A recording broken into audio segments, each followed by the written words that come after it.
The shot echoed across the dusty plains as Abigail Crawford ducked behind a barrel, her heart pounding against her ribs like a wild stallion. It was supposed to be a simple stagecoach journey to Silver Creek, not this nightmare of flames and gunfire.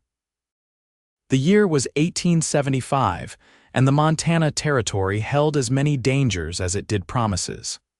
"Get that girl," a gruff voice shouted from somewhere in the burning wreckage of the general store. Abigail lifted the hem of her once pristine blue calico dress, now blackened with soot and torn at the sleeve, and ran toward the edge of town. Pain seared through her palms where she'd beaten out flames that had caught her skirt. The smell of her own singed flesh made her stomach turn, but there was no time to tend to her injuries. She'd only arrived in Broken Bow yesterday, eager to start her position as the town's new schoolteacher. Now the town was under attack by a gang of outlaws, and she was running for her life. A bullet splintered the wood of a water trough as she passed. Abigail stifled a scream and changed direction, heading toward a copse of cottonwood trees. If she could make it to the tree line, perhaps she could lose her pursuers in the growing darkness. Her lungs burned as she pushed herself harder, the sound of hoofbeats growing closer behind her. She risked a glance over her shoulder and saw two riders gaining on her, their faces obscured by bandanas. One raised his pistol. A shot rang out, but it wasn't aimed at her. The outlaw jerked backward in his saddle, dropping his weapon. Another shot followed, and the second rider clutched his shoulder, veering off course. From the trees emerged a rider on a powerful black stallion. He moved with confident precision, his rifle steady as he fired one more warning shot that sent the remaining outlaw retreating toward town. Abigail stumbled, her strength finally giving out. She fell to her knees in the tall grass, cradling her burned hands against her chest. The mysterious rider dismounted in a fluid motion and approached her cautiously, as one might approach a frightened animal. "Miss." His voice was deep but gentle, a stark contrast to his intimidating appearance. "Are you hurt?" She looked up at him through tear-blurred eyes.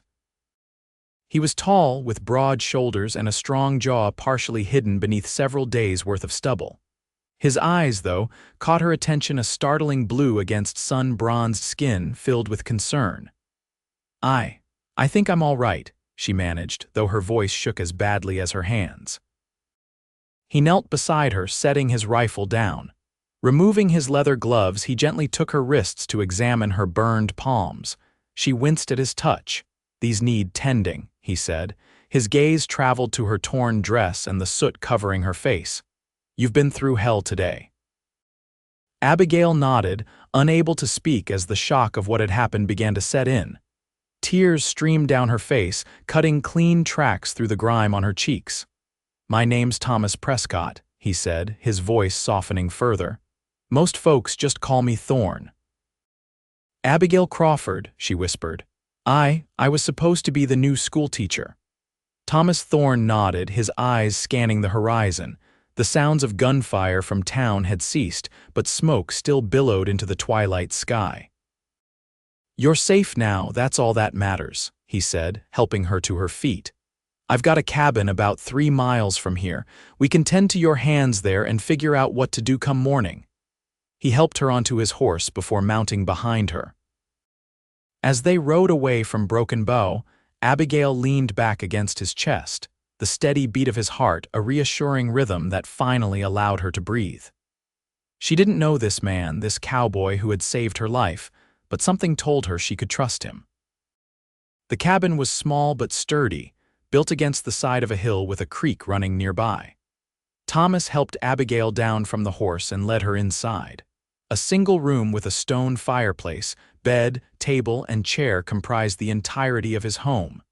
It was simple but clean and well-maintained. "Sit," he instructed, guiding her to the chair. He lit a lamp and stoked the embers in the fireplace before retrieving a wooden box from beneath the bed.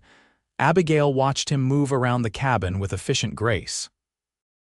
He was different from any man she'd encountered before. There was something both wild and gentle about him, like a tamed wolf that still remembered the call of the mountains. "This will hurt," he warned as he dampened a clean cloth with water from a pitcher. "But we need to clean these burns." She nodded, bracing herself. When the cloth touched her raw palms, she bit her lip to keep from crying out. Thomas worked carefully, washing away soot and dirt before applying a salve that smelled of herbs and beeswax. "You've done this before," she observed, trying to distract herself from the pain. "Spent some time with a Cheyenne healer about 10 years back," he explained, not looking up from his task. "Learned a few things. Are you a lawman?" She asked, noticing the sheriff's badge partially hidden under his vest. Thomas hesitated. "Former deputy. Now I mostly keep to myself, just do some tracking when the county sheriff needs help." As he wrapped clean strips of cloth around her hands, Abigail studied his face. There were lines around his eyes that spoke of years under the harsh sun, but she guessed he wasn't much older than 30. "Thank you," she said. "For saving my life." He nodded once, securing the bandages. "You should rest. Take the bed, I'll keep watch." "What about the town?" "Shouldn't we go back and help? Sheriff Daniels and his men were handling it when I left to track those two who were after you. By now, they've either driven the gang off or—" "He didn't finish the sentence. Or everyone's dead," Abigail whispered. "I'll ride back at first light to check," he assured her. "But for tonight, you need rest." Despite her protests, exhaustion soon overtook Abigail. She lay on Thomas's bed, the scent of leather and pine surrounding her as she drifted into a troubled sleep filled with flames and shadowed faces. She woke to the smell of coffee and the sound of a knife against wood. Morning light streamed through the single window, illuminating Thomas as he sat by the fire, carving something from a piece of cedar. "You talk in your sleep," he said without looking up. Abigail sat up, embarrassed. "What did I say?" "Nothing clear, just sounded afraid." He set down his carving and poured her a cup of coffee. "How are your hands?" She flexed her fingers carefully. The pain was still there, but duller now. "Better, I think." Thomas nodded and handed her the cup, his fingers brushing hers. "I need to ride into town. You should stay here." "No." Abigail stood, ignoring the protest from her aching body. "Those people, my students, I need to know what happened." His eyes met hers, searching. Whatever he saw there must have convinced him, because he simply nodded. "We'll leave in 20 minutes." Broken Bow looked like a battlefield. Several buildings were still smoldering, and townspeople moved about in a daze, clearing debris and tending to the wounded. Sheriff Daniels met them at the edge of town, his arm in a sling. "Thorne," he greeted Thomas, then tipped his hat to Abigail. "Madam, glad to see you made it out." "What happened?" Thomas asked, his body tense beside Abigail. "Blackwell's gang," the sheriff spat. "Hit the bank, then set fire to half the town when young Billy Jenkins recognized one of them. 7 dead, including Doc Patterson." Abigail's heart sank. "The children? The school's still standing," Sheriff Daniels assured her. "But I'm afraid we won't be needing a teacher for a while. Most families are leaving, heading for Helena or Great Falls until we can rebuild." "I'm sorry, Miss Crawford," Thomas said quietly. She stood there, staring at the devastation, her dreams of a fresh start crumbling like the charred timber around her. What would she do now? Her savings had barely covered the journey here. She had nowhere to go, no family to return to. "The stage to Helena leaves tomorrow morning," Sheriff Daniels said, as if reading her thoughts. "Town council voted to give you your first month's wages anyway, should help you get settled somewhere new." Thomas cleared his throat.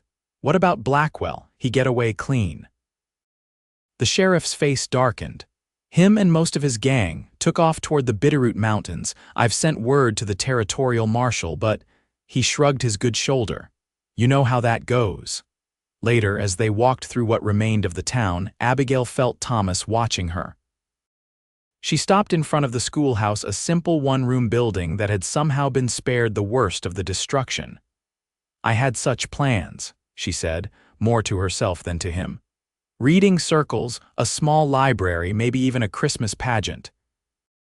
"It's not fair," he agreed, standing beside her.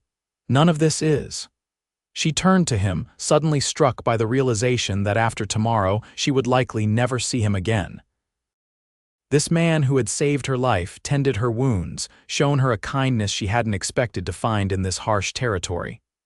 "What will you do now?" she asked. Thomas looked toward the mountains, his expression unreadable. "What I always do, keep to myself, hunt, trap when necessary." "That sounds lonely." A ghost of a smile touched his lips. "I'm used to it." They returned to his cabin as the sun began its descent. Neither spoke much during the ride back, each lost in their own thoughts. Thomas insisted on checking her burns again, applying more of the healing salve. "These are healing well," he said, his touch gentle as he rewrapped her hands. "But you'll have scars." "I suppose we all carry scars of one kind or another," Abigail replied. Their eyes met, and something passed between them, an understanding, perhaps, or something deeper that neither was ready to name. Thomas abruptly stood and moved to the fireplace. "I should make something to eat." That night, as they shared a simple meal of venison stew, Abigail gathered her courage. "Mr. Prescott Thomas, might I ask you something personal?" He looked up, wary but curious. "You can ask." "Why do you live out here alone? You're obviously educated, capable. What are you hiding from?" The silence stretched so long she thought he might not answer. Finally, he set down his spoon and sighed.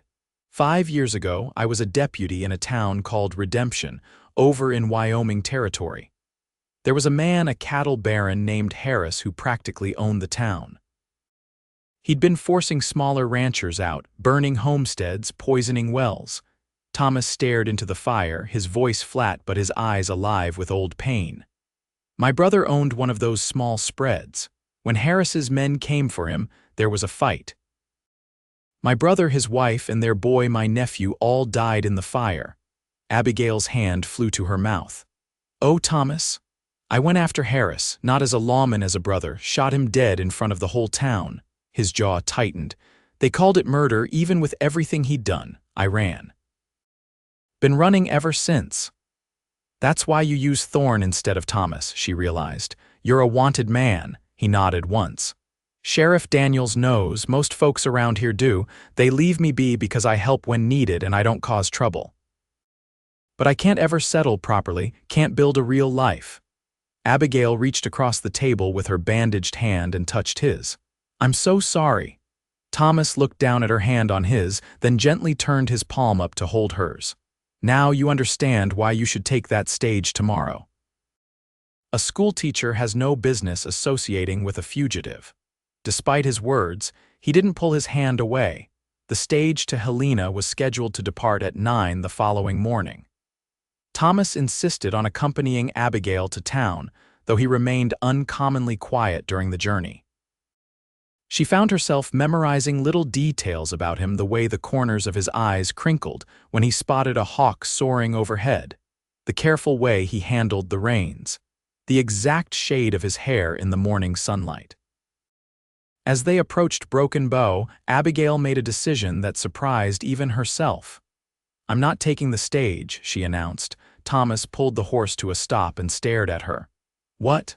I'm staying. These people need help rebuilding. The children need education now more than ever." "Abigail, be reasonable. There's nothing here for you right now." "Perhaps not," she admitted, "but there could be in time, and I've never been one to run from a challenge." The look he gave her was a mixture of admiration and frustration. "The town can't pay you. Where will you live?" "How will you eat?" "I'll figure it out," she said with more confidence than she felt. "I can stay at the church for now. Reverend Walsh said it's available to anyone who needs shelter. I can help with the rebuilding, teach the children who remain in the evenings." Thomas shook his head, but there was something like a smile playing at the edges of his mouth. "You're either the bravest or the most foolish woman I've ever met." "I'll take that as a compliment, Mr. Prescott." They continued to town in companionable silence. As they reached the main street, Abigail noticed a group of men gathered outside what remained of the bank. Their expressions were grim, their voices low but intense. "What's happening?" she asked as Thomas helped her down from the horse. "Trouble," he replied, his posture suddenly alert. "Stay here." He approached the group, speaking briefly with Sheriff Daniels before returning to her, his face drawn. Blackwell's gang was spotted about 15 miles west, he explained. Word is they're planning to return tonight to finish what they started. Fear gripped Abigail's heart. Why would they come back? Revenge. And apparently they didn't get all they came for the first time. He ran a hand through his hair. The stage leaves in an hour. You need to be on it. She looked around at the battered town, at the determined faces of those who remained. And leave these people to face this alone. I can't do that. Damn it, Abigail. Thomas rarely raised his voice, and the force of it startled her. This isn't some schoolyard squabble. These men are killers. I know that, she said quietly. I saw what they did. But running away won't bring back those who died, and it won't help those who are still here. They stood toe to toe, neither willing to back down. Finally, Thomas sighed heavily. Fine. But you stay with the women and children in the church when they come, promise me. She nodded, relieved. I promise. The day passed in a flurry of preparation. Men reinforced doors and windows while women stockpiled food and water in the church and schoolhouse. Thomas moved through it all with the confidence of someone who had faced danger before, helping to organize defenses and checking ammunition. Abigail found herself working alongside Martha Jenkins, whose husband had been one of those killed in the first attack. Despite her grief, Martha worked tirelessly, preparing bandages and medicine. You're staying, Martha observed as they worked, even though you could leave. Yes, Abigail replied simply. Martha nodded, her weathered face softening slightly. Good, we need people with backbone. She gestured toward Thomas, who was showing some of the younger men how to create defensive positions. He's a good man, your Mr. Prescott. He's not my Mr. Prescott, Abigail protested, feeling heat rise to her cheeks. Martha gave her a knowing look. The way he watches you says otherwise, dear. Before Abigail could respond, Thomas himself approached, his expression serious. It's time to get inside. The lookout spotted riders about 3 miles out. The church filled quickly with women, children, and the elderly. A few armed men remained inside as the last line of defense, while others took positions throughout the town. Thomas stood at the door, about to leave. Abigail crossed to him, suddenly afraid it might be the last time she saw him. Please be careful. He looked down at her, his eyes softening. I don't plan on dying tonight. Good, she said firmly, because I expect you to show me more of that creek near your cabin. It looked like a lovely spot for reading. A genuine smile broke across his face. Is that so? It is, so you'd better come back. She reached up and, in a moment of boldness, kissed his cheek. Thomas caught her hand as she pulled away. For a breathless moment, she thought he might kiss her properly. Instead, he squeezed her fingers gently and walked out into the gathering darkness. The waiting was excruciating. Abigail tried to comfort the frightened children, leading them in quiet games and stories, but her mind was outside with Thomas and the others. Every gunshot made her flinch. Every shout sent her heart racing. Then came the moment they had all feared. The church door burst open and 2 masked men stormed in, guns drawn. Nobody move, one shouted. We're taking what we want and leaving. Anyone tries to be a hero, we start shooting kids. The women pulled their children close, some crying softly. Abigail stood, placing herself between the gunmen and a group of young ones huddled in the corner. There's nothing of value here, she said, surprised at the steadiness of her own voice. Just people trying to survive. The taller outlaw approached her, pressing his gun under her chin. Then maybe we'll take you instead, pretty lady. Blackwell's got a fondness for schoolteachers. A shot rang out and the outlaw's hat flew off his head. Thomas stood in the doorway, his rifle aimed steadily. Step away from her, he commanded, his voice cold as winter. The second outlaw turned to fire, but one of the men hiding in the church rafters shot first, catching him in the shoulder. Both intruders were quickly disarmed and bound. Thomas crossed to Abigail, checking her for injuries. Are you hurt? Did he touch you? She shook her head, trembling now that the immediate danger had passed. The others, outside. It's over, he said. Blackwell's dead, the rest of his gang either fled or surrendered. Relief washed over her, followed by exhaustion so profound she swayed on her feet. Thomas caught her, his strong arms encircling her waist. "I told you to stay safe," he chided gently. "I believe I did," she replied. "I'm still here, aren't I?" His expression softened, and this time he didn't hesitate. Leaning down, he pressed his lips to hers in a kiss that started gentle but quickly deepened with the relief and passion they both felt. Someone in the church whistled and they broke apart, both blushing. "Well," Abigail said, slightly breathless, "that was unexpected." Thomas smiled, the most unguarded expression she'd seen on his face. "Not really. I've been wanting to do that since I found you in that field." The following weeks brought change to Broken Bow. With Blackwell's gang no longer a threat, more families returned and rebuilding began in earnest. Abigail established her school, starting with lessons in the church, until the schoolhouse could be properly repaired. Thomas, to everyone's surprise, stayed in town rather than returning to his solitary cabin. He helped with the reconstruction and accepted Sheriff Daniels's offer to become a deputy again officially this time, with the territorial marshal's blessing after learning the full story of what had happened in Wyoming. On a crisp October evening, Thomas invited Abigail to ride with him. He took her to a hill overlooking the town, where autumn wildflowers still bloomed despite the approaching winter. "It's beautiful," she said, dismounting with his help. "I thought you might like it."